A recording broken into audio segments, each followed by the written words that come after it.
Hello children, today I'm going to read and explain you the poem The Sun. Children, do you know what is sun? The sun is a big star. Yes? Now we see sun during the day. But where does the sun go at night, children? This is only the question that is bothering the speaker in this poem. Let's learn the poem first and then I'll explain you. Start. Don't you think the sun is bright? I wonder where it goes at night. Does it sleep or does it hide? Or is the moon its other side?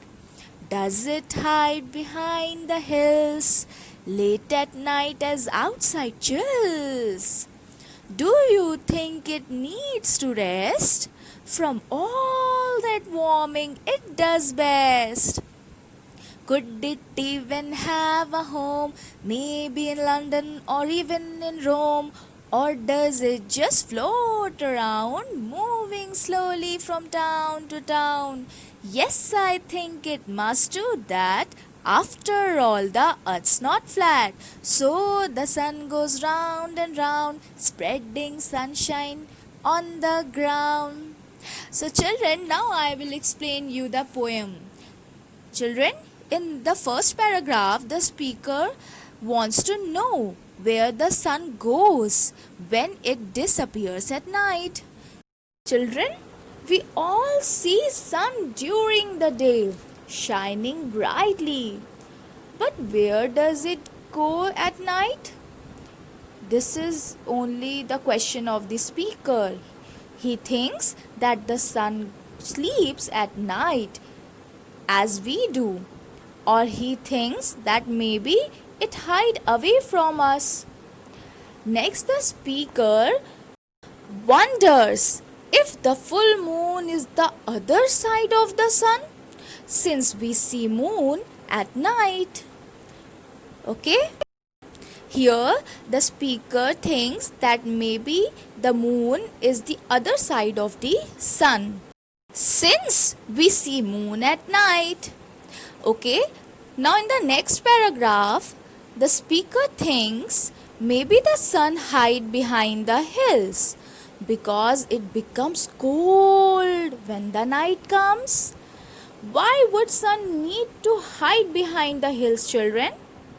Maybe it wants to rest a little bit after working so hard. And what is the work of the sun, children? The work of the sun is to warm us during the day. Like we all get tired after doing lots of work. So the speaker thinks maybe the sun also needs to rest after warming us for the whole day. Next, the speaker wants to know whether the sun has a home to go to.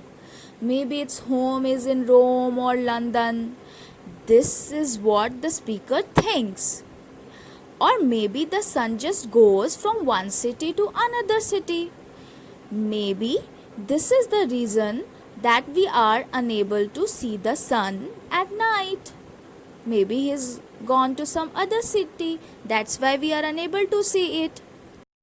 Now the last question, that is, or does it just float around moving slowly from town to town? This is the last question that is asked by the speaker. Now this question seems to provide the answer to all the questions asked above.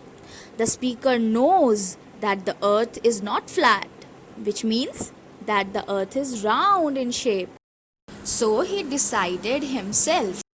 The sun also goes round and round around the earth and spreads sunshine to every place on the ground. Children, the reality is that the sun does not move around the earth. It is the earth that rotates on its position and it also takes the round of the sun. So the part on which the sun light falls, there will be a day, and part on which the sunlight do not fall means there is dark, there will be night. So this is how the rotation of earth causes day and night. The day changes into night and night changes to day. Hope the poem is understood, children. Now underline the difficult words and learn the meaning of the words given.